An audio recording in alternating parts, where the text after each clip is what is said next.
Hey everyone, welcome back. In this video, I'll show you how to fix Figma auto-save failed issues in 2026. If your changes are not saving automatically, you're seeing sync errors, or Figma shows a save failed message, this guide will help you fix it step by step. First, check your internet connection and make sure it is stable. Auto-save in Figma depends on continuous cloud syncing, so any interruption can cause saving issues. Next, refresh your Figma file or restart the application.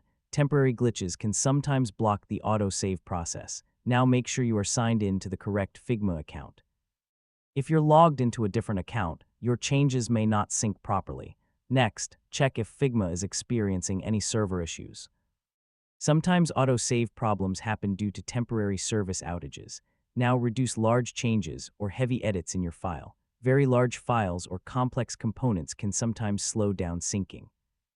If the issue continues, clear your browser cache and cookies if you're using Figma in a browser. Corrupted cache data can interfere with saving. Next, try opening the file in a different browser or incognito mode to rule out browser-related problems.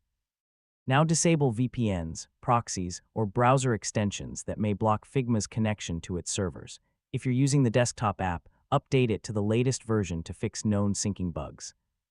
Finally, sign out of Figma, sign back in, and wait a few seconds for the file to reconnect and resume auto-saving. And that's it. You've successfully fixed Figma auto-save failed issues. Your changes should now save automatically without errors. And don't forget to like, share, and subscribe for more helpful tutorials.